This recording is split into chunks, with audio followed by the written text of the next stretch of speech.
When I was like 10, I would have never ever said the F word or the S word or the B word.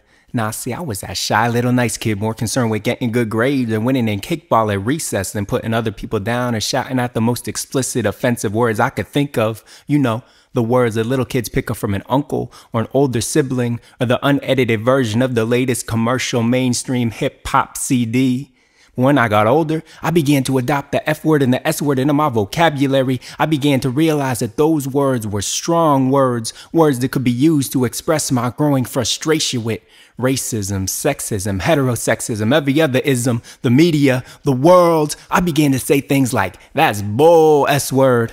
And on the real, there's a lot of bull S word out there. But even as I began to adopt these 4-letter words into my vocabulary, one 5-letter word remained absent from my speech. The B word. See, when I was little, I knew there was something different about that word, but I couldn't quite put my finger on it. But then when I got old enough to understand the implications of that word, I told myself that this was a word that I would always stay away from. But I hear brothers throwing around that word like it's nothing. I hear cats say, oh, you know, I'm only referring to a certain type of woman when I use that word.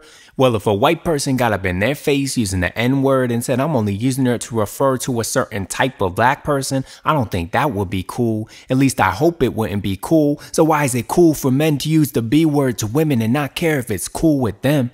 Not care if they've been taunted and tormented by that word their whole lives. Not care if that word has far too often been accompanied by a punch or a slap or even a rape. Because I think about the women living in battered women's shelters trying to raise 3 kids on their own. I think about the women who stay in abusive relationships for the sake of the children, because they are too scared to leave, or they forget the words of Queen Latifah from that old school joint, UNITY, when she says, a man don't really love you if he hits you.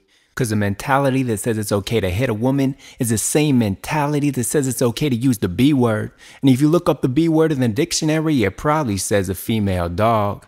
Wait, hold up. A female dog. So we're basically putting a woman on the same level as a poodle or a Doberman or a Chihuahua, and even dogs we call man's best friend. So if dogs are man's best friend, then where does that leave women? Man's second best friend.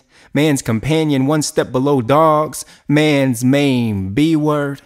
See, fellas, I hope you hear me on this. I mean, when I see a sister grace the stage and hear her talk about how women are constantly put down by sexism, how a lot of men constantly disrespect women, and how falling in love is a beautiful thing. So if 2 women or 2 men for that matter fall in love, then falling in love is a beautiful thing. I don't hear the words of an evil, man-hating feminist. I hear the words of a proud woman speaking the truth. I mean, to me, a feminist is anyone who stands up for women's rights and realizes that women don't have equality in this country or this world. So I'm proud to say I'm a feminist. Because brothers, we need to learn to appreciate economically successful women, not feel threatened by their money and power. We need to learn to value a woman for who she really is. Because if you value a woman for who she really is, it shouldn't make all the difference whether she's light-skinned or dark-skinned, thick or thin, curly hair or straight. Because you know she got that inner beauty. I hope y'all can relate. And let me make a declaration loud and clear so all y'all can hear. We need to start truly treating women as equals, because all men are created equal, should be all people.